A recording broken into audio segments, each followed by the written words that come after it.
bom dia. Quarta-feira, hoje é dia 24 de março, Notícias em Destaque está começando. Vamos ver quais são os destaques de hoje. O Brasil se aproxima de quase 300 mil mortes por Covid-19.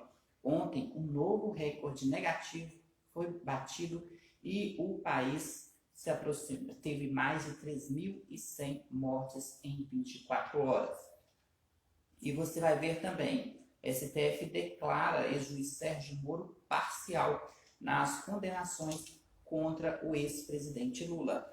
A Justiça rejeitou a ação contra os estados para impedir medidas restritivas de combate à pandemia. E ainda, laudos apontam que enfermeira morta aqui em Minas Gerais na última semana foi espancada e sofreu espancada antes de morrer. Agora, no Notícias em Destaque que está começando.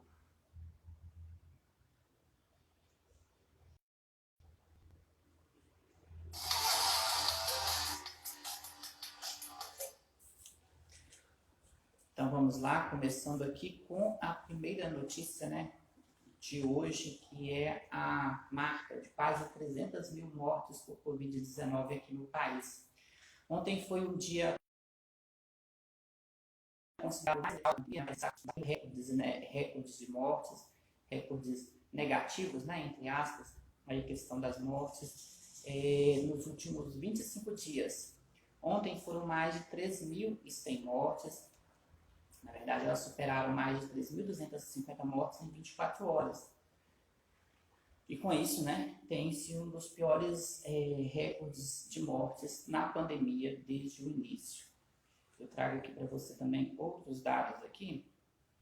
O Brasil teve mais de 3.100 mortes, Com isso, a média semanal, que elimina as distorções entre dias úteis e fins de semana, bateu um novo recorde pelo 25º dia consecutivo, chegando em média a 2.349 mortes. Pela primeira vez, o país superou a marca de 3.000 mortes em um dia, que foi ontem, em um intervalo de 24 horas. Uma preocupação geral aí com essas mortes. Ontem foi dia de posse do novo ministro da Saúde, Marcelo Queiroga, que tomou posse ontem. E ontem também o presidente da República, Jair Bolsonaro, entrou em cadeia nacional de televisão, para reconhecer a gravidade da pandemia. Ele também lamentou mortes pela pandemia, pela Covid-19, e disse que a vacina está garantida para todos até o final de 2021.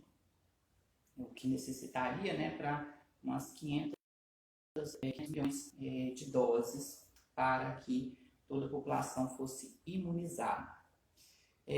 O pronunciamento do presidente, algumas cidades, teve uma manifestação em que algumas pessoas, bateram panelas em algumas cidades, algumas capitais brasileiras.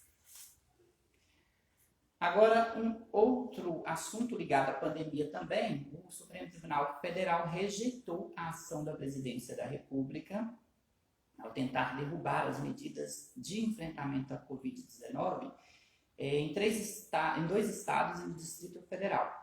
Bahia, Rio Grande do Sul, e na capital federal. Por causa da pandemia, esses estados impuseram medidas mais rígidas para combater a pandemia. E ontem saiu a decisão do Supremo Tribunal Federal para rejeitar a ação da Presidência da República contra essas medidas, inclusive lockdown, imposto nesses estados, e também toque de recolher, se necessário.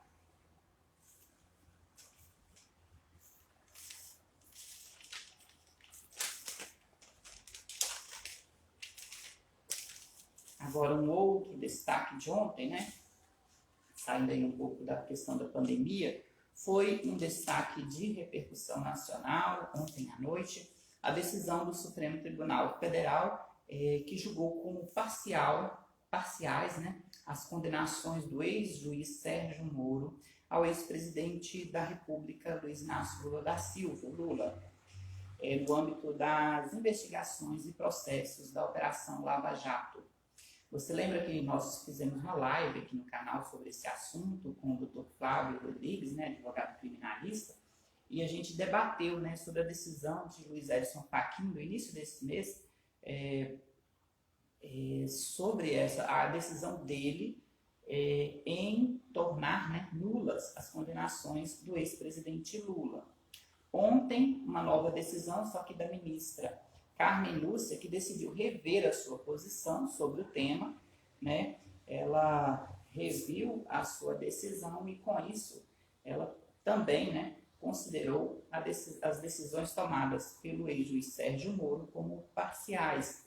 Sendo assim, formou-se uma maioria, né, que entraram em acordo ali pela suspeição de Sérgio Moro nestes julgamentos realizados no âmbito da Operação Lava Jato pela 13ª Vara Federal em Curitiba. Com isso, os processos vão requerer novas provas que elas sejam punidas pela Justiça Federal, as provas das decisões anteriores. Luiz Inácio Lula da Silva Lula teve como a decisão os seus direitos políticos reativados. Com isso, ele se torna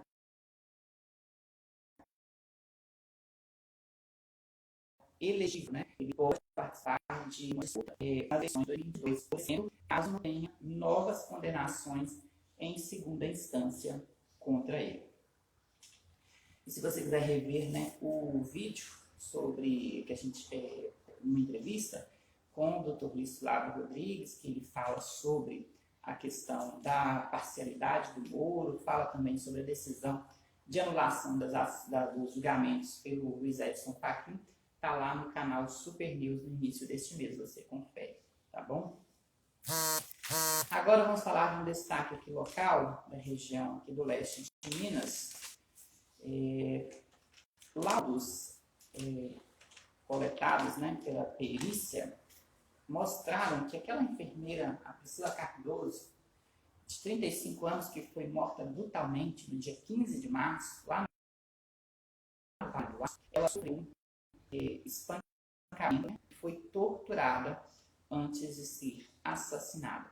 Para relembrar o caso, né, no último fim de semana, chegou o seu desfecho desse crime, né, onde o suspeito, né, reconheceu ali que ele teve com a Priscila, ele entrou em algumas contradições, tentando dizer que eles tinham um relacionamento há 3 meses, mas acabou trocando o nome da Priscila por Patrícia. Ele disse que a arma do crime que matou Priscila, né, estava já engatilhada, como se diz, né? Então, e que foi um disparo acidental, essa é a versão dele. Só que ele entrou em algumas contradições durante o julgamento lá, acabou, durante o interrogatório, perdão, né? E com isso a polícia chegou até o local, né, onde ele havia colocado o corpo da Priscila, da enfermeira de 35 anos. Né? E agora, né, os novos desdobramentos dessa história toda, né, é que ela havia sido espancada e também torturada antes de ser assassinada. Para relembrar mais desse caso, né, você pode rever os nossos últimos vídeos do Notícias em Destaque. A enfermeira Priscila Cardoso, de 35 anos, saiu do trabalho em Santana do Paraíso, numa unidade de saúde onde ela atuava. Ela foi seguida, seu carro foi roubado e ela foi morta. Porém, o corpo, né, só foi encontrado no último sábado, após a prisão do suspeito, um homem de 49 anos, conhecido, né, como Pau Velho. Esse homem já tinha 22 passagens pela polícia e ele foi preso lá no Espírito Santo. Já não estava de posse mais do veículo de Priscila. O veículo dela foi para um desmanche no interior da Bahia, em Teixeira de Freitas, de posse de um outro homem de 36 anos que alegou não saber nada sobre a história. O corpo da Priscila foi encontrado numa área de mata, no colar metropolitano do Vale do Aço, na cidade de Ipaba, né? E conheceu-se aí o crime através do depoimento do Pau Velho, do homem de 49 anos, né, que seria aí o assassino de Priscila, e agora os novos desdobramentos mostram que ela foi espancada e torturada antes de ser assassinada. Essas foram as notícias de destaque de hoje. Amanhã a gente volta com mais uma revista eletrônica e você também confere os destaques do noticiário em nossos stories aqui no canal Super News. Eu desejo a você um ótimo dia, a gente fica por aqui. Amanhã, então, a gente se encontra. Tchau.